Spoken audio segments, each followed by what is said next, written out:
messieurs, bienvenue à l'Actu Plus. Ben oui, je suis revenu. J'avais dit que je revenais pas, mais qu'est-ce que j'ai dit aussi la semaine passée dans l'émission? J'ai dit ça se pourrait que l'actualité bouge après l'enregistrement, ce qui est arrivé. Parce qu'on a enregistré quoi, mercredi, la semaine passée? Oui. C'est passé des choses depuis ce temps-là, entre autres jeudi soir. Ben oui, Pâques, t'as mangé beaucoup de chocolat? Non. Non? Hein? Mais j'en ai pas mangé. Mais du coureur des bois, genre. Ah! Moi, je me suis fait une fondue au chocolat. Je me rends compte que le seul chocolat que j'ai mangé, c'est Guylaine, ici au bureau, qui nous a amené des petits chocolats que j'ai mangés la journée même. J'ai pas mangé de chocolat pour Pâques, qui est quand même très rare. Mais je salue mes parents à Val-d'Or, semblerait-il qu'il faut que j'aille chercher mon chocolat à Val-d'Or. Parlant de Val-d'Or, je suis allé en vitesse, mais mes parents devaient dormir à cette heure-là. C'est qu'il y a eu un incendie majeur au centre-ville. Bon, je pense que tout le monde l'a vu passer, cet incendie-là. On a des images d'ailleurs, parce qu'on est allé du côté de cet incendie-là. Quand on a vu à quel point c'était majeur, et ce qu'il faut dire, c'est que quand ça se passe au centre-ville de Val-d'Or, c'est souvent très majeur comme incendie. Et les bâtiments sont très collés aussi au centre-ville. Donc, incendie sur la 3e avenue qui s'est déclaré tard en soirée, jeudi. Les pompiers qui, Lydia t'en a parlé la semaine passée, heureusement, étaient sur un horaire 24 sur 24. Oui, c'est ça. Donc, comme je l'avais dit, les pompiers se retrouvent à être vraiment en équipe à temps plein. Il y a une personne qui est à temps partiel dans les équipes, si je me rappelle bien, mais les 3 autres travaillent temps plein, ce qui a permis de sauver des vies cette fois-ci. Et je crois que c'était la première soirée en plus. Ben, c'est ça. Ça commençait, puis il y a des gens qui étaient pris à l'intérieur de l'immeuble, qui sortaient la tête à ce qu'on a raconté, sortaient la tête par la fenêtre pour réussir à respirer parce qu'il y avait beaucoup de fumée dans l'immeuble. L'immeuble qui est évidemment une perte totale. Et là, la Sûreté du Québec, en ce moment, recherche différentes choses. Des témoins, entre autres, qui peuvent joindre la centrale de l'information criminelle au 1-800-659-4264. Et c'est confidentiel si vous joignez la centrale de l'information criminelle. Ou vous pouvez aussi joindre les enquêteurs au poste pour leur fournir de l'information. Parce que là, ce que les enquêteurs recherchent aussi, c'est des images de caméras de surveillance. Ouais. Donc, si les policiers n'ont pas visionné les images de caméras de surveillance, que ce soit de votre commerce ou de votre maison, et qu'il y a quelque chose qu'on voit dans ces images-là, de cette soirée-là, ben vous les appelez puis ils vont se faire un plaisir d'aller chercher ça pour faire évoluer cette enquête-là. Donc, heureusement, pas de mort.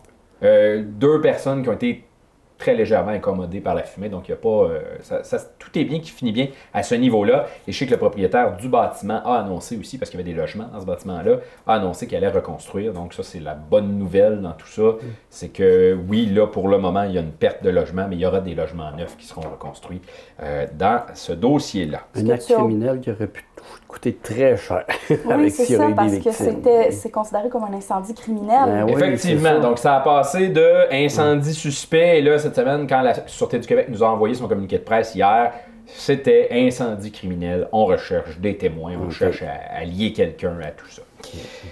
Lundi, parce qu'il y a eu le congé de Pâques, on en a profité un peu, il a fait beau lundi. On parlait de stupéfiants, donc il y a eu plusieurs personnes qui ont été arrêtées dans la nuit du 18 avril. Est-ce que ça te tente de nous en parler? Oui, je peux en parler. En fait, il y a une personne qui a été arrêtée parce qu'elle ne respectait pas le code de la sécurité routière, mais elle est partie en courant. Puis, toujours une bonne idée, ça, de partir en courant quand la police t'arrête. Donc, ils ont dû prendre un maître chien pour retrouver la personne. Ils ont réussi finalement. Attends, je vais rappeler aussi, elle est partie en courant dans la réserve faunique La Vérandrie. Oui. Il y a des chances de te retrouver. Mais il avait déjà arrêté d'autres personnes. Non, ils les ont arrêtés Après, ouais. OK. Suite à l'enquête, en fait, 4 occupants d'un véhicule qui ont été arrêtés un petit peu plus loin sur la 117, plus dans le secteur où la police de Santerre patrouille. Donc, les agents de la Sûreté du Québec, donc c'est plus dans notre secteur. Parce que la première personne, c'est dans la vallée de la Gatineau, donc l'autre bord du parc, l'autre bout du parc. Oui, OK. Et il y a quand même eu quelques trucs de saisie. Donc, on parle de 70 grammes de cristal meth, 40 comprimés de méthamphétamine, une arme à impulsion électrique, ce qu'on appelle un taser gun, une bonbonne de poivre de Cayenne, une arme blanche, plus de 1000 $ en devise canadienne. Saviez-vous ça? Qu'il est illégal de posséder un taser gun et du poivre de Cayenne. C'est des armes prohibées au Québec. Donc, tu n'as pas le droit d'avoir ça. Il y en a plusieurs là, qui se promènent en forêt avec leur bear spray. Là, l'autre jour, on parlait des taser guns. Là, j'ai envie de parler du poivre de Cayenne. Le poivre de Cayenne qui peut être mortel pour les personnes asthmatiques. Donc, si vous en avez chez vous, là, amusez-vous pas à mettre ça dans les yeux de vos amis. Non, effectivement, vous n'êtes pas supposé en avoir. Supposons que vous en avez pareil. Faites attention. Puis juste pour rappeler que j'étais dans le parc de la Vérandrie en même période et je ne faisais pas partie. Alors, ils ont été interrogés. 3 des 4 individus ont été libérés en attendant la suite des procédures. Oui, c'est ça. Je vous rappelle que je n'ai rien à voir là-dedans. Sinon, on reste sur la scène policière. Il y a un homme de 21 ans qui a été arrêté avec des vols dans le coin de Val-d'Or. Donc, il y a un témoin qui a vu quelqu'un sonder des portes de véhicules pour s'assurer. Tu sais, il checkait s'il n'y avait pas des chars de débarrés en bon québécois. Dans le secteur Bécarrière, rue Théberge-Dorion, Duchesne. Et là, ben, il a appelé la police. Il a dit là, il y a quelqu'un qui est en train de faire des vols dans les véhicules. La police de Val-d'Or ne devait pas être bien loin parce qu'ils ont réussi à le rattraper assez vite. Et encore là, l'utilisation d'un maître-chien. Ce que vous savez peut-être pas, c'est que la Abitibi-Témiscamingue a maintenant un maître-chien au niveau de la Sûreté du Québec. Donc, ça va plus vite, un petit peu. Parce qu'avant ça, il fallait faire venir le chien de... je sais pas trop où, dans le coin de Montréal. Mais maintenant, il y en a un ici, donc ça permet d'intervenir dans ces dossiers-là plus rapidement. On a pu le relier à plusieurs vols qui ont été faits dans cette soirée-là, d'ailleurs. Donc, ça a permis de régler tout ça. Il a comparu au palais de justice de Val-d'Or sous des accusations de vol, fraude, intrusion de nuit également. Je dois vous dire que, justement, les policiers sont vraiment, je sais pas, mais j'en avais jamais vu autant fin de semaine. Bien, évidemment, dans les longs week-ends, les policiers sont plus présents sur le réseau routier. On va faire acte de présence un peu plus. Il va y avoir plus de policiers déployés justement pour s'assurer de passer le message aux automobilistes et aux gens qui voudraient commettre des délits que c'est pas parce qu'il y a un congé puis qu'on mange du chocolat que la police n'est pas. Voilà. Ça excite le chocolat, ça excite. Sinon, ben là, tu disais que tu avais fait le parc ou que tu avais été dans ce coin-là. Mais là, on va pouvoir traverser le parc en avion! Pour pas très cher d'ailleurs, 500 $ pour l'aller-retour. Est-ce que c'est 500 $ l'aller et 500 retour? Non, 500 $ aller-retour. Là, ce qu'il faut savoir, c'est qu'il va y avoir un nombre limité de billets, mais pour vous donner une idée, pour l'avoir fait à quelques reprises, ça pouvait monter assez vite un billet d'avion aller-retour. Je vais prendre l'exemple Montréal. Ça pouvait monter des fois jusqu'à 1000-1500 $ l'aller-retour. Donc là, le 500 $, ça va être intéressant. Ça va être à voir de quelle façon ça va être déployé aussi. C'est un investissement de 261 millions sur 5 ans. Et bon, il y en a qui se posent beaucoup de questions parce que là, on disait le nombre de sièges va être limité, de quelle façon ça va être partagé. Ça, ce sera des questions qui vont être répondues probablement quand on va le vivre dans les prochaines semaines, prochains mois. C'est à partir du mois de juin, si je ne me trompe pas. Mais ça devrait quand même permettre d'accéder plus facilement aux régions. Puis là, ben, ce qu'il disait aussi, c'est qu'en ce moment, il y a un programme qui nous permet d'obtenir une réduction sur les billets d'avion en ce moment pour les régions éloignées, comme la Abitibi-Témiscamingue, par exemple. Mais là, ce qu'il fallait faire, c'est voyager, puis après ça, faire la demande pour avoir le remboursement dans ce programme-là. Et là, c'est là que c'est compliqué. On va simplifier la patente et appliquer le rabais directement sur les billets aussi pour les régions éloignées. En tout cas, ça devrait fonctionner. Je comprends, ça coûtait moins cher aller à Cuba qu'à Montréal. Mais c'est l'argument qui était donné. C'est qu'un vol, on va prendre un vol, par exemple, Montréal-Paris, quand même un très, très long vol qui coûte cher de gaz à une compagnie d'aviation.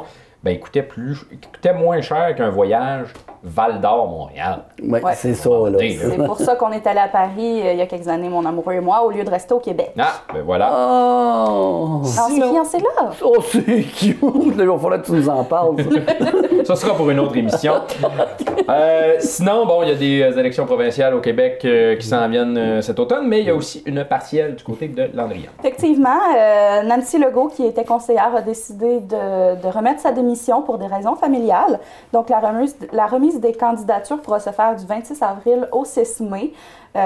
Les élus disent qu'ils sont très contents du travail qu'elle a effectué et qu'ils comprennent aussi les raisons de son départ. Donc, un beau départ en douceur. On invite les citoyens à s'inscrire pour vraiment donner leur opinion, pour s'impliquer en politique. Parfait. Sinon, bonne nouvelle pour le Boulot Blanc aussi. Oui, effectivement, le Boulot Blanc qui a reçu 25 000 $ du Club de l'Âge d'Or, entre autres, et plein d'autres nouvelles. Donc, on va regarder un extrait de l'entrevue que j'ai fait avec eux. Vous avez reçu récemment un don du Club de l'Âge d'Or de 25 000 $. Ça, c'est le côté financier, ça me regarde. Hey, on était contents, très, très, très, très contents de recevoir ce montant-là. Parce que même si on est subventionné par le gouvernement, et puis qu'on vient d'avoir une hausse dernièrement, après je dirais quasiment des années de négociations, on est quand même obligé d'aller dans la communauté pour aller chercher ce qui manque pour ajouter à la subvention, pour être capable d'avoir ce que ça coûte annuellement pour faire rouler cette maison-là. Fait que quand on reçoit un don de 25 000, comme on vient de recevoir de l'âge d'or Aricana, d'Amos, c'est très, très, très apprécié. D'autant plus que, comme ils nous ont dit, eux autres, ils font ça, ils ont fait cet argent-là dans la communauté.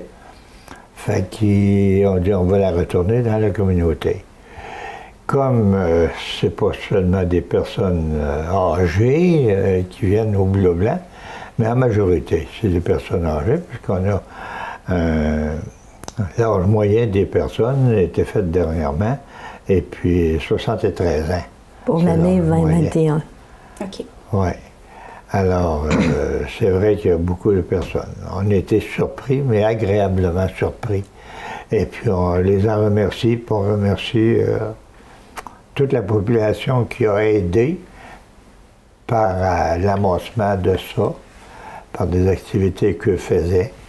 C'est la communauté qui apportait de l'argent là. Puis là, ben, ils l'apportent chez nous, puis on la redistribue, nous, dans la communauté, par tous les achats qu'on fait.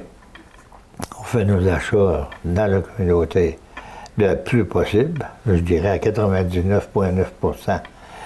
Le roulement se fait à l'intérieur de la ville d'Amos ou des alentours. Et puis, pour les malades, bien entendu. Fait que ça fait bien notre affaire de recevoir des montants comme ça. Encore une fois, on les en remercie beaucoup, beaucoup. Oui, on reçoit du gouvernement environ, là, depuis dernièrement, là, ça vient d'être donné, on recevait 75 000 $, des subventions, 75 000 par livre, fait que nous autres, ça faisait 300 000, c'est ça? Ouais, oui, Et puis là, nous allons recevoir en tout 110 000 par livre, ça veut dire 440. La balance, là, nous, il faut qu'on aille le chercher, cet argent-là. Alors, ça va jouer là, entre 250 à 300 000 $ par année. Alors, ça n'en a pas d'activité.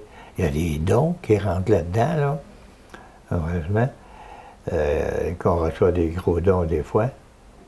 Et puis, fait que ça fonctionne. Parce que si les malades reçoivent les services dont ils reçoivent, bien sûr, eh bien, à ce moment-là, les gens en dedans, ils ne sont pas bénévoles, là, les infirmières, ainsi de suite. C'est pas bénévole. Puis on sait qu'est-ce que ça coûte, ils sont tellement en demande. Alors, puis ils méritent ce qu'on leur donne bien comme il faut. Puis même, souvent, il y en a plusieurs qui font du bénévolat à travers ça, en plus du travail rémunéré. Mais il faut que ça se paye, ça prend un toit. Alors quand on dit un toit, ben, ça veut dire une maison. Alors on sait qu'aujourd'hui, même si des fois on a un peu d'aide à payer certaines choses pour la maison, il faut voir quand même à tout ce que ça coûte l'entretien de la maison. L'entretien, parce que la maison est belle, elle est propre. Alors tout ça, tu sais, c'est de l'argent des fois. Les réparations, quelque chose brise en dedans, on a des bénévoles qui réparent, mais des fois les bénévoles ne sont pas capables de réparer tout. Alors, des fois qu'on a un bris d'eau, alors c'est de plancher pour réparer une partie, des choses comme ça, tu sais. Puis, c'est pas facile de réparer ça à travers les malades qu'on reçoit, mais on attend toujours, puis quand on a moins de malades, ben une chambre ou deux chambres de libre, ça n'arrive pas souvent, mais on en profite là, pour faire un petit peu de travail qui ne dérange pas les autres, là, bien entendu. Parce qu'on essaye d'avoir le plus de tranquillité à l'intérieur de la maison, tout en ayant une vie des plus normales. c'est ça qui est le but de la maison. Il le disait tantôt, là. Les gens, ils viennent... OK, ils vont venir chez nous, ils vont partir de chez nous, d'une certaine façon.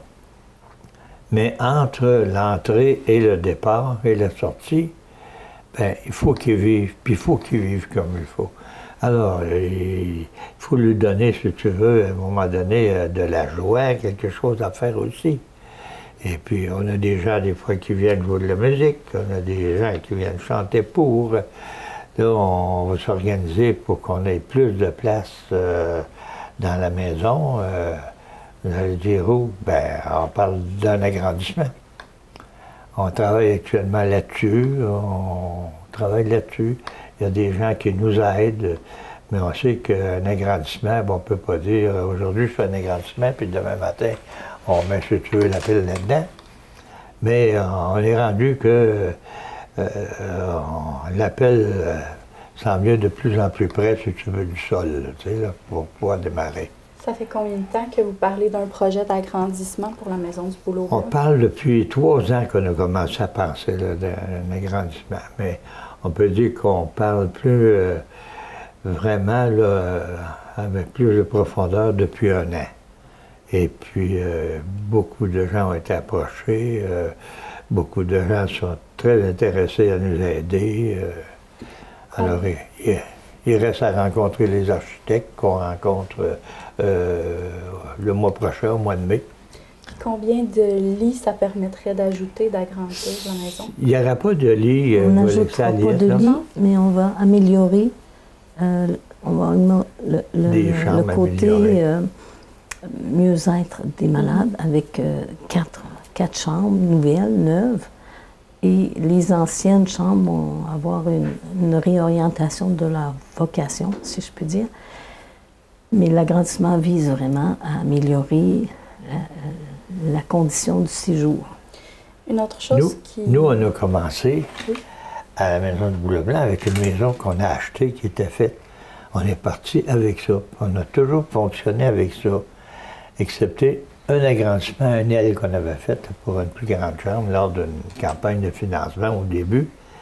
En 1994. Mais les chambres, on a pris les chambres qui étaient là telles qu'elles étaient, on a essayé de les rendre le plus fonctionnel possible, mais c'est pas comme construire quelque chose d'aujourd'hui, c'est que se construit beaucoup de maisons sont construites par après. On est rendu 38 ans, je pense, en province. Eux, ils ont fait de la construction neuve. Nous, c'était une expérience qu'on commençait les maisons de soins palliatifs, ça n'existait pas. Là. Alors, nous, on s'est dit, il faut qu'on commence avec 0. Puis, on n'est pas gêné de le dire. On a ouvert les portes avec 12 000 d'un compte de banque. Et tout, ça coûte 700 000 par année, tu sais. Mais on a toujours gardé les mêmes chambres. Alors, les chambres sont petites un peu, il n'y a pas de lavabo, tu sais. Il y a moins de place pour quand ils reçoivent des familles, tu veux, un peu nombreuses. Alors, ce qu'on veut, c'est leur donner des appartements, 4 chambres quand même, une qu'on a, la grande qu'on a, 3 autres qu'on va faire. Et puis, on veut accommoder également nos médecins, nos infirmières, avec un endroit pour être plus à l'aise pour travailler et que ce soit plus intime aussi. Plus discret dans les discussions. Plus discret, le mot juste, là. Puis la grande chambre, qui est la chambre qu'on a ajoutée en 1994, c'était notre chambre idéale. Là, les 3 prochaines chambres vont se rapprocher de ce modèle-là. Parce qu'elle est grande, elle est fonctionnelle, elle a des commodités complètes.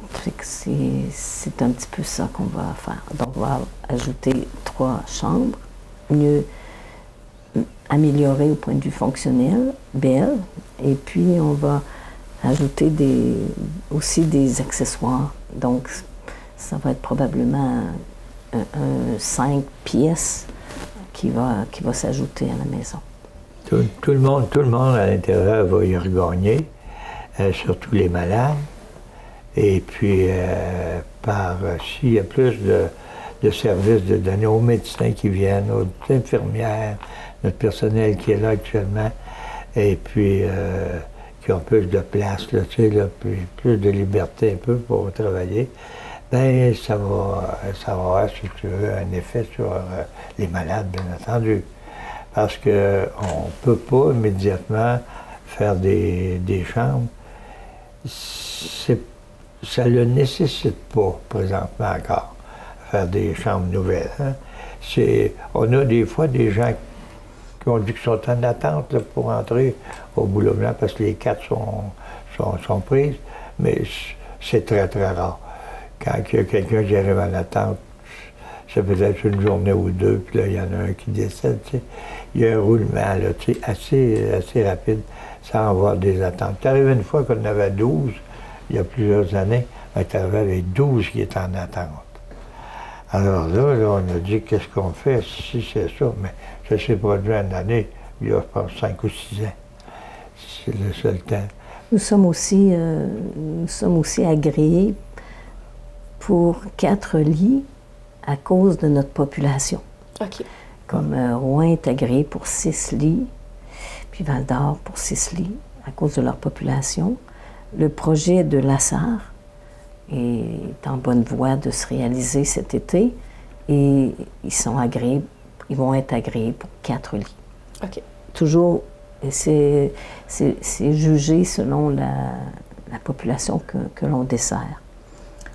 Bien sûr, on peut accueillir des gens de l'extérieur de notre secteur, en particulier quand ils ont de la famille dans notre secteur, ou parce qu'on s'entraîne entre maisons. Il y a des maisons qui sont pleines, puis la personne a une parenté qui est à peu près à mi-chemin, fait qu'il n'y a pas de problème. La personne souhaite venir, alors on s'entraide entre maisons, en suivant un petit peu la volonté aussi des malades. Là. En terminant, j'aimerais parler du projet Thérèse. Oui. Oui, donc ça a commencé il n'y a pas longtemps, puis c'est avec Véronique Lemay. Est-ce que vous pouvez nous résumer un petit peu comment ça s'est passé, comment vous avez été approché pour ce projet-là? On a été approché par Jean-Pierre Gravel, qui, comme il dit, lui et Véronique, ils sont cousins. Hein? Et puis, ils ont eu une grand-mère qui est venue passer ses derniers moments à la Maison du Boulot Blanc. Ils ont connu qu'est-ce que c'était la Maison du Boulot Blanc à ce moment-là. Véro, son père, est venu aussi par après à la Maison du Boulot Blanc. Et puis, fait que ça leur a donné, ils ont vu qu'est-ce que c'était. Quand les gens ont pas vu qu'est-ce qui se passe dans cette bâtisse-là et l'intérieur, ils peuvent s'imaginer toutes sortes de choses, tu sais, mais quand ils voient tout ça, ils en reviennent simplement pas de voir tout le bien qui se passe à l'intérieur de ça, puis la vie qu'il y a à l'intérieur de ça. Une maison où la vie part, mais avant de partir, il faut qu'elle fasse un bout avant d'ouvrir la porte. Bien, elle fait le dernier bout, puis elle le ferme dedans. Alors, tu sais, ça sent pas les médicaments. Quand on a voulu ouvrir ça, la présidente puis moi, je me souviens, on faisait le tour, puis on disait aux gens, ça sentira pas le médicament chez nous. Ça sentira pas ça. Ça va sentir la bonne bouffe, tu sais. J'étais content quand on a ouvert avec les personnels qu'on avait là, des bonnes madames de 40, 45 ans, puis d'autres plus vieilles que ça même. C'était vraiment bénévole. Ils faisaient de la bouffe, de la bonne bouffe, ça goûtait. Tu sentais les gâteaux là-dedans, ça sentait les beignes. Il y avait tout, puis ça a toujours été comme ça. C'est une maison là, qui sent très bonne. Tu rentres là-dedans, là, puis tu te dis, ah! Puis nous, c'est une maison. Alors, familiale. On a gardé le cachet familial. Et puis, avec notre agrandissement, on veut garder ça familial. Fait que là, Jean-Pierre est arrivé avec le projet, puis il nous a parlé de ça. Je dois te dire qu'au départ, je ne comprenais rien de ça. Tu sais, je me disais, comment on peut organiser ce que Jean-Pierre nous parle, tu sais. Mais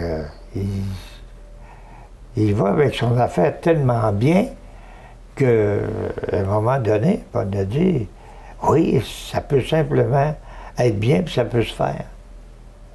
Ça peut se faire chez nous. Monsieur Jean-Pierre, il avait vécu des moments très particuliers. Oui. En accompagnant son proche, puis il voulait que toute personne qui vient au Boulot Blanc ait cette possibilité-là de vivre des moments très spéciaux. Alors c'est comme ça qu'il a introduit Véronique à essayer de s'adapter à chaque malade et à leurs proches pour leur créer un moment. Pour certaines personnes, c'est, par exemple, signer une carte à tout le monde. Pour d'autres personnes, ça peut être de vivre ensemble un coucher de soleil. Pour d'autres personnes, ça peut être d'aller dehors, faire un repas de famille autour d'un feu. Véronique va être son outil de réalisation, de donner des moments privilégiés aux malades qu'ils voudront. Alors, la première approche va se faire par notre coordonnatrice pour vérifier quelle personne est intéressée ou quelle famille est intéressée. Puis, à partir de là, elle va soutenir la fabrication d'un moment particulier. En fait, ce qui va se faire, là, c'est ce qu'on aurait voulu depuis pratiquement le début, sans qu'on se rende compte de ça. Parce qu'on n'avait pas... on n'avait personne, là, tu sais, là, pour... On n'avait pas la personne ressource. Ressource, là. Comme mais Jean-Pierre est arrivé, là puis là, on a dit, mais mon Dieu, moi, j'ai déjà été à la pêche avec un malade dans les premières années. On est tout près de la rivière. Alors, je l'ai emmené à la pêche, parce qu'il aimait la pêche. Alors, j'ai dit, je vais l'emmener à la pêche. Et puis, il en parlait, là, tu sais. Bon. On n'aurait pas pu me demander ça. Ouais. J'ai zéro à la pêche. Mais tu sais, à un moment donné, il y en a d'autres. Ça prend donc une personne ressource, là, qui... Il y en a d'autres, là, moi, moi, ce qui compte, là, ça a toujours été des parties, là, tu sais, là, puis ça me manque, les parties, tu sais, avec du monde, puis, tu sais, vers là, je dis pas des parties, là, à 60-75, mais s'ils peuvent organiser un petit party à l'intérieur de leur famille, là, tu sais, en tout cas, ben, avec Véro, elle va en parler, c'est elle qui va déterminer, là, qu'est-ce qui est... qu'est-ce qui est faisable. Si c'est faisable, puis comment c'est faisable. Puis le moment aussi, choisi par la famille, par le proche. C'est ça. Et puis, il faut qu'elle sache ce qui intéresse la personne. C'est comme, on parle de la musicothérapie. Il y en a plusieurs qui disent, ah, musicothérapie, je vais aller jouer de la musique. La musicothérapie, c'est plus que juste jouer de la musique. C'est de jouer une musique ou de chanter pour une personne de la musique qu'elle aime. Pas arriver et faire jouer de la musique à une malade ou un malade, et puis qui se met à se sacrer parce qu'il déteste cette musique-là. Ça s'est vu. Écoute, là. Fait que, mais l'avoir su, si les gens l'avaient su, il y aurait mis d'autres visites, mais on ne voyait pas. Alors, eux autres, là, Jean-Pierre puis Véronique, là, ça, ils l'ont. Par rapport à ça, ils l'ont. Jean-Pierre, il l'a, puis Véronique, ben, je pense que son nom, il est peu à faire, là, son nom. Il est fait, Véronique, là. Puis, il est fait, puis il est bien fait, incapable là-dedans. On le voit d'ailleurs dans la vidéo qu'on a eue, là, dernièrement, là, de voir comment elle explique cette chose-là. Là. Moi, je ne pas tout expliquer ça. Ça va contribuer au mieux-être aussi. Ouais. C'est un plus. Un plus. Puis, je pense que les soins palliatifs de fin de vie, c'est très important. Puis, il faut toujours avancer aussi, s'améliorer et tout. Là. Donner aux malades ce qu'ils veulent, là, tu sais, quand on le peut, là, tu sais, là. Bien, ça, il y en a plusieurs que c'est des choses de même. On a eu des fois des malades où ils voulaient avoir leur minou. Bien, on est le chat, d'autres c'est un chien.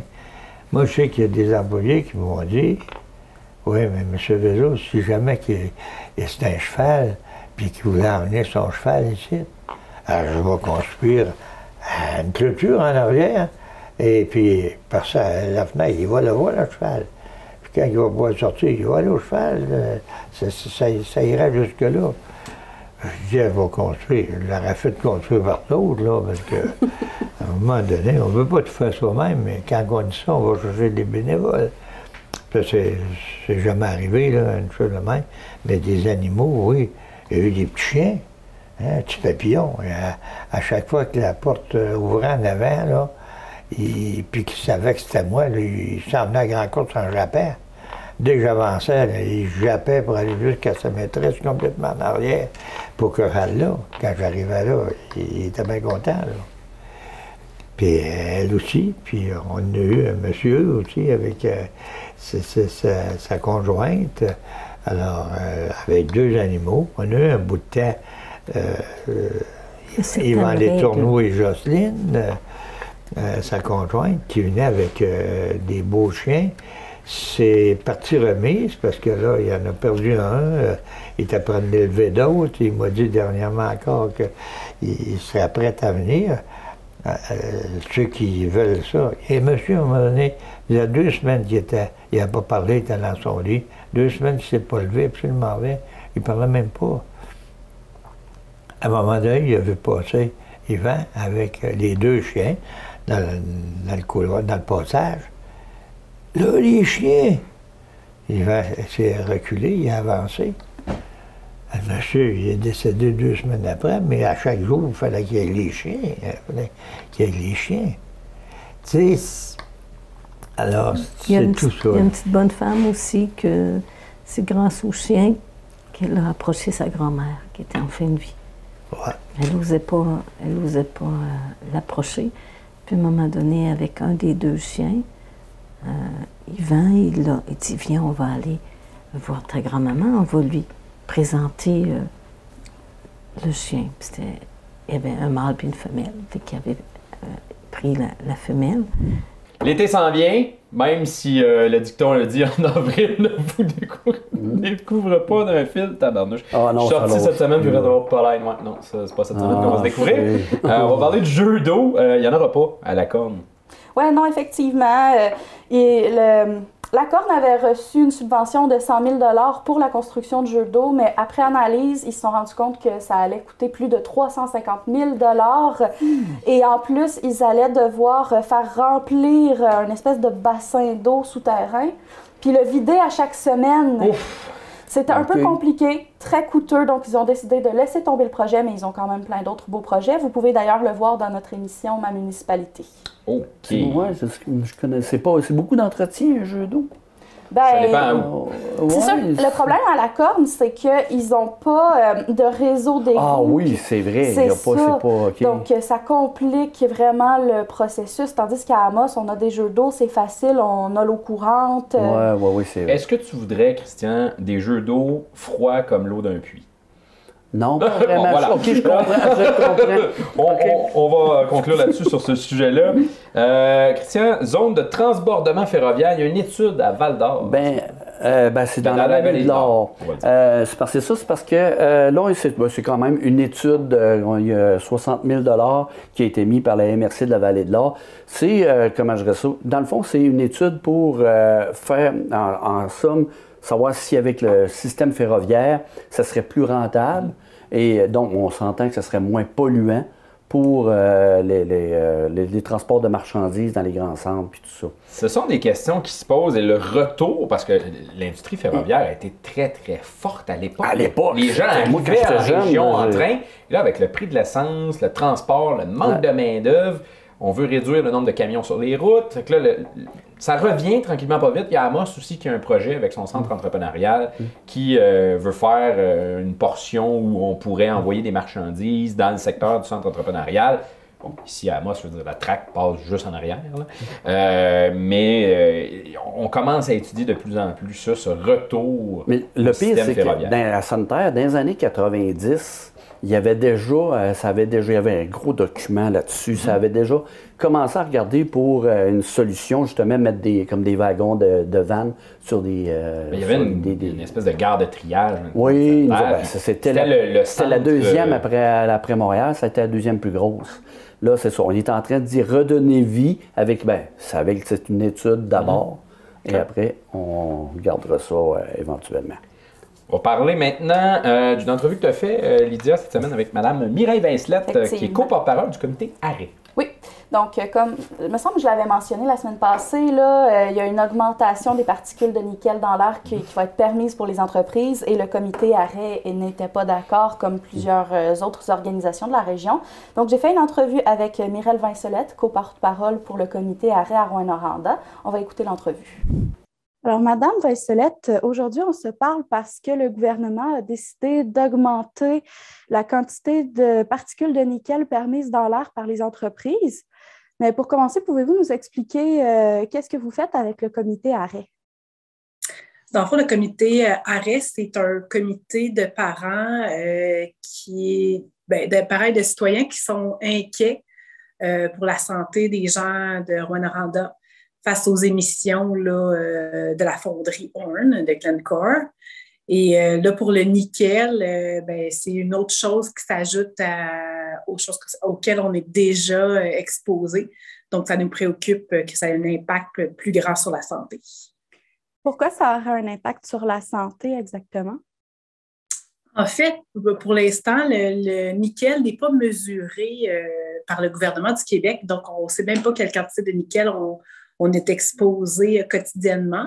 Par contre, le gouvernement fédéral mesure ou rapporte les émissions là, de nickel annuelles et c'est plusieurs tonnes de nickel qu'on se retrouve dans l'air du quartier. Puis on sait que le nickel peut avoir des impacts sur la santé, entre autres cancérigènes ou des choses comme ça. Donc, on ne connaît peut-être même pas tous les impacts. Et on sait que ça a un effet aussi, quand on est exposé à plusieurs substances toxiques, ça a un effet synergique. Donc, toutes les composantes ensemble peuvent augmenter l'effet l'une de l'autre. Donc, l'arsenic aussi étant cancérigène, ça nous inquiète davantage. Là, la quantité de normes journalières passe de 14 nanogrammes par mètre cube à 70 nanogrammes par mètre cube. Si je ne me trompe pas, ça fait à peu près 5 fois plus. Quels impacts ça peut avoir? Est-ce que vous êtes au courant de cette différence-là? Quels impacts ça peut avoir? Ça dépasse hautement la norme recommandée par plusieurs instances, dont l'OMS. Et on a l'impression que c'est une norme qui a été faite pour permettre à l'industrie de la dépasser, finalement. Le 20 nanogrammes par jour, c'est quand même facile à dépasser pour l'industrie. Donc, s'il y a des manipulations plus importantes qui sont faites de façon ponctuelle, il n'y aura pas de sanctions face à ça. Le 20 nanogrammes par mètre cube, pouvez-vous nous expliquer un peu d'où ça sort? Qu'est-ce que c'est exactement? C'est qu'en fait, il y a plusieurs normes qui ont été suggérées. La norme annuelle va être de 20 nanogrammes par mètre cube. Donc, la moyenne dans l'année ne devrait pas dépasser 20 nanogrammes par mètre cube. Par contre, la norme journalière est à 70 nanogrammes par mètre cube. Donc, c'est deux façons de mesurer, mais ça permet quand même d'avoir des grosses quantités ponctuellement. Et même si c'est mesuré sur plusieurs heures, là, donc c'est possible qu'il y ait des moments dans la journée où ça soit encore plus élevé. La recommandation de l'OMS, c'est de ne pas dépasser 2,5 nanogrammes par mètre cube. Déjà, avec l'ancienne réglementation, on était à 14. Donc, on s'entend qu'il y avait déjà un décalage avec les recommandations de l'OMS. Effectivement. Dans le fond, pour pour avoir la norme là, de 20 nanogrammes annuellement, sont inspirés d'endroits où c'est plus permissif, mais ce n'est pas plus sécuritaire. Là. Dans le fond, la norme de l'OMS, c'est ce qui est jugé même pas sécuritaire, mais acceptable, un risque qui n'est pas beaucoup augmenté de problèmes de santé. Donc là, à 70 nanogrammes, on accepte un beaucoup plus grand risque pour la santé et ce n'est pas des risques qui sont facilement quantifiables parce que ce n'est pas nécessairement directement proportionnel. Mais chaque hausse de normes met la population en danger, là, peu importe quelle est la substance toxique. On parle quand même de substances toxiques, là, c'est pas quelque chose, c'est pas des chatons là, qu'on va être rejetés dans l'air. Supposons que quelqu'un vit dans le quartier Notre-Dame et tomberait malade, aurait un cancer. Est-ce qu'elle pourrait décider de poursuivre la fonderie Horn pour avoir des redevances financières, par exemple, pour payer ses médicaments ou ses déplacements si elle doit aller ailleurs? C'est une avenue très difficile parce que le lien de causalité est vraiment dur à prouver.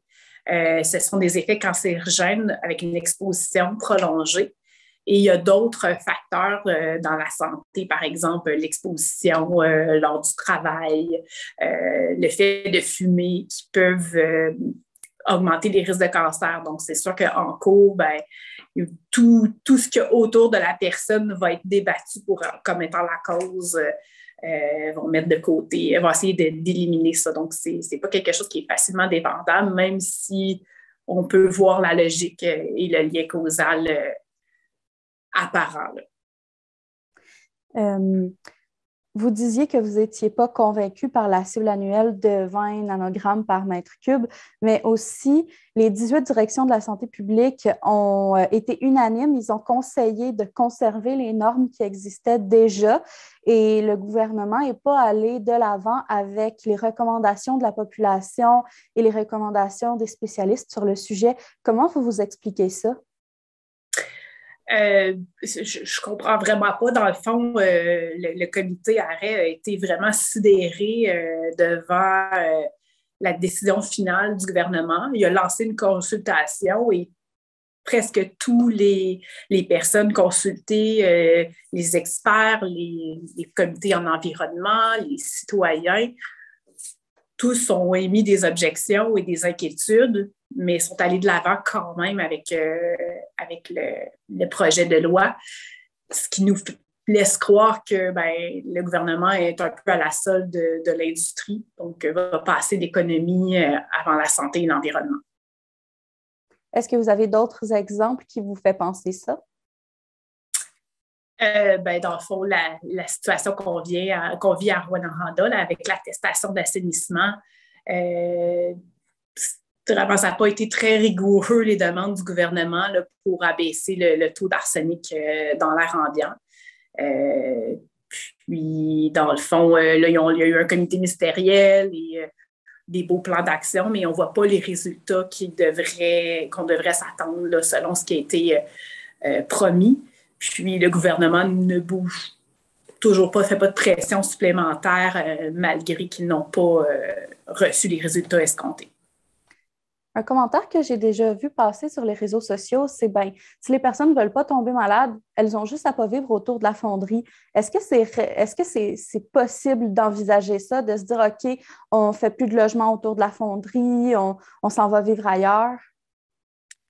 En fait, c'est presque toute la ville de Rouyn-Noranda qui est probablement exposée à ces émissions-là parce que même les capteurs les plus loin qui sont situés au niveau de la laiterie d'Alaire, le taux d'arsenic dans l'air ambiant dépasse le 3 nanogrammes la plupart des années.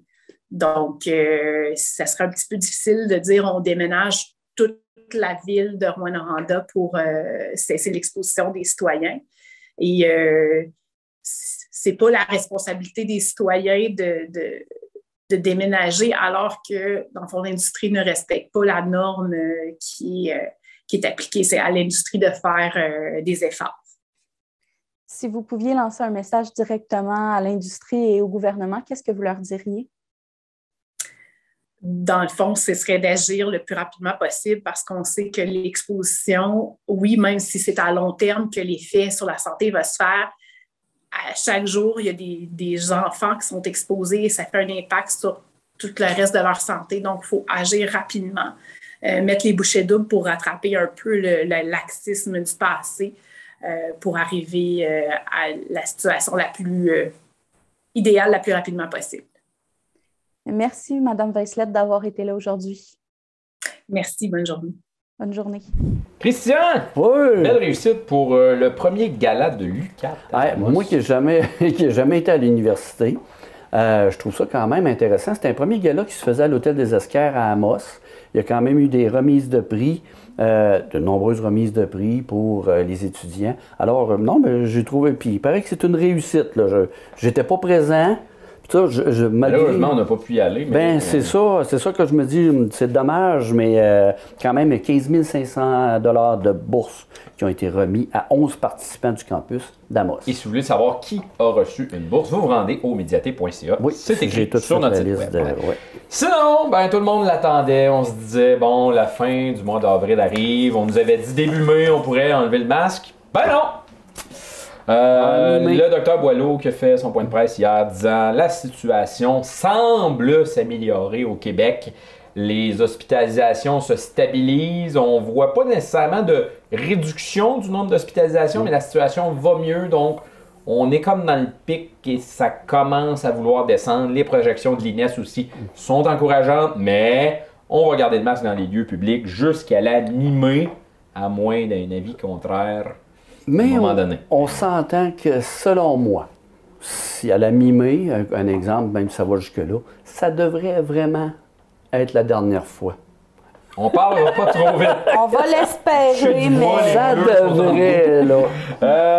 Sinon, ça commence à sentir les élections. L'avez-vous senti? Oui, un peu. Cette odeur d'argent qui se promène. Ça sent l'argent qui se promène. Parlant d'argent qui se promène, deux ministres qui sont venus en région cette semaine, Jean-François Roberge, qui était de passage, qui a fait une véritable tournée. On n'a pas été invité partout, mais je sais qu'il est allé à Val-d'Or au centre de formation professionnelle. On l'a vu à Lamotte aussi, au niveau de la nouvelle école qui va être construite.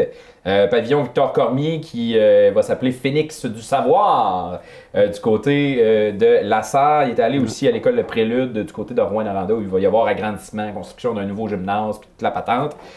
On a annoncé de l'argent qui était déjà annoncé dans certains cas. Mais ça, c'est très, très électoral. Ici, on continue de parler vraiment au niveau éducatif.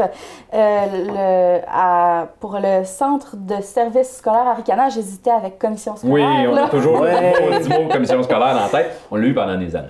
Moi, tout, c'est ça. Quand j'ai écrit l'article, j'étais mêlé. Oui.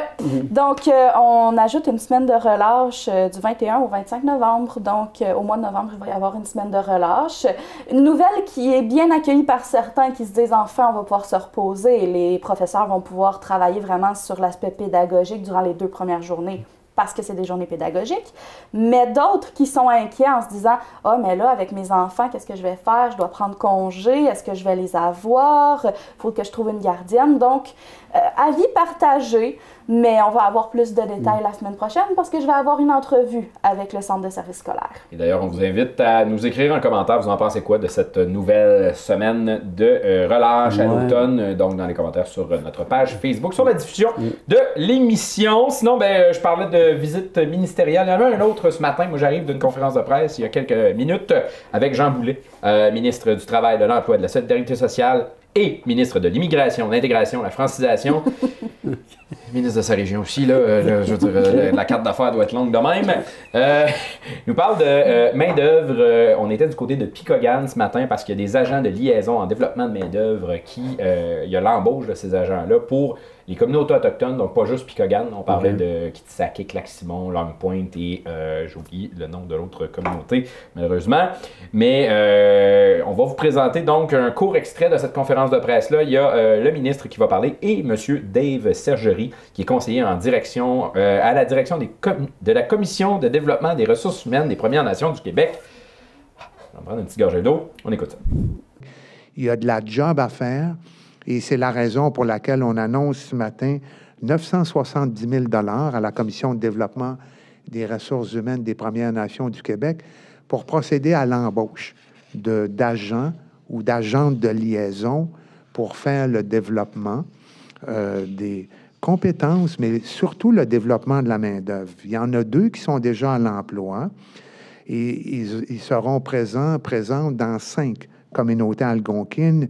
Il y a Kitsisakik, excusez ma prononciation, Lac-Simon, Picogan, chacun un agent, puis il y a Long Point et Wolf Lake qui vont se partager un agent. Pourquoi un agent? C'est ce qui m'apparaît important pour que l'arrimage soit bien fait entre les personnes et les organisations ou les entreprises. Pour ça, ça requiert de la sensibilisation auprès de ceux qui embauchent. Et ça, les agents de liaison vont faire ce travail-là. Ils vont s'assurer d'accompagner les personnes issues des Premières Nations pour leur permettre de faire une intégration dans la société puis dans le marché de l'emploi de façon harmonieuse. Et ça, cet accompagnement-là, il m'apparaît être un prérequis à la réussite de la pleine intégration socio-professionnelle des personnes issues des Premières Nations. Leur mandat, ça s'articule autour de ce que je viens de mentionner. D'abord, définir les besoins. Après ça, soutenir des initiatives qui ont déjà été mises en place ou qui vont être nouvelles. Organiser des activités permettant de développer l'employabilité des personnes issues des Premières Nations. Après ça, promouvoir l'embauche. Et enfin, comme je le mentionnais, sensibiliser les employeurs à la réalité autochtone. Et c'est un travail important qui va être aussi supervisé par la Commission de développement des ressources humaines. Puis, je répète constamment, partout où j'ai l'occasion de me déplacer au Québec, on veut être une société parfaitement inclusive. Puis quand on parle de pénurie de main-d'œuvre, je réfère constamment à toutes les clientèles où les taux d'emploi ou d'employabilité est inférieur. Et les personnes issues des Premières Nations, c'est un talent incommensurable, c'est des activités, il faut constamment faire la promotion de l'intégration pour répondre à la capacité puis au désir des entreprises de se développer et d'assurer leur expansion. Sachez que au gouvernement, on travaille maintenant de façon très, très interministérielle. Puis on le fait, Suzanne référait à notre collègue qui est ministre responsable des Affaires autochtones, d'un autre collègue qui est ministre de l'Éducation. On essaie de répondre de façon globale et compréhensive aux réalités autochtones. Et en matière de main-d'œuvre, je vous rappellerai que quand on avait soumis le plan d'action pour la main-d'œuvre en septembre 2019, je disais tout le temps que c'était évolutif, puis c'est ce qui a mené d'ailleurs à la vaste opération main-d'œuvre qu'on a présentée le 30 novembre dernier avec le premier ministre, puis ma collègue à l'enseignement supérieur. Mais il y a 4 piliers. Bon, les premiers, vous les connaissez, là, la formation, la requalification, la productivité, l'immigration, mais il y a l'intégration d'abord et avant tout, puis il y a la formation. Puis Monique nous en parlait ce matin. La formation, c'est la clé de la réussite. Puis, à mon avis, c'est un atout pour le développement de la main-d'œuvre, le rehaussement des compétences et la capacité de répondre aux besoins des entreprises. On est présent. N'hésitez pas, je le mentionne, puis Sébastien était là. Les communautés autochtones, appropriez-vous vos besoins. Identifiez-les. Faites-en la promotion. N'hésitez pas à en cogner à la porte de Service Québec parce que c'est un guichet unique qui vous donne accès à tous les services gouvernementaux. Ayez pas peur des approches silos. Puis proposez-nous, même si c'est des projets pilotes, même si c'est pas compatible avec les normes de telle mesure ou de tel programme, on va vous écouter. Puis je disais à Suzanne, c'est le grand bénéfice pour une personne comme moi de me déplacer. Je réalise le côté tellement humain de vos initiatives. Puis on doit s'assurer comme gouvernement de coller à vos réalités et de faire ce qui s'impose pour permettre votre réussite humaine, sociale et économique. À compter de 1996, il y a eu prise en charge de l'emploi et de la formation par et pour les Premières Nations. À peu près à la même époque, il y a eu la prise en charge de l'emploi aussi du côté de la province. La CDRH-PNQ est une structure décentralisée comme Emploi Québec. On est 2 organisations qui avons des objectifs similaires et une structure similaire aussi. Pendant longtemps, on était comme 2 solitudes. Puis, avec le temps, on coexistait. On existait dans les mêmes espaces physiques, mais aussi les mêmes espaces économiques et du marché du travail. Et à la longue, on a appris à collaborer ensemble. D'abord de façon ponctuelle, peut-être parfois nécessaire, mais je pense qu'il s'est développé une relation très probante au fil des années. Et cette relation-là, aujourd'hui, je la qualifierais de réel partenariat entre le ministère et les Premières Nations en emploi et formation. Ce partenariat-là, si on pense au mot qui est partenir, c'est que chacun tient une part dans un projet qui est commun. On partage des risques et on a l'espoir de bénéficier chacun de ce partenariat-là. Et dans ce cas-ci, bien, comme vous avez dit, il y a les pénuries de main-d'œuvre qui frappent l'économie et le marché du travail de plein fouet. Et de notre côté, bien, il y a les taux d'emploi qui sont en deçà de ce qu'on souhaiterait pour nos gens. Sachant, comme disait la chef qui s'habille tantôt, que l'emploi représente une voie vers l'épanouissement individuel et collectif.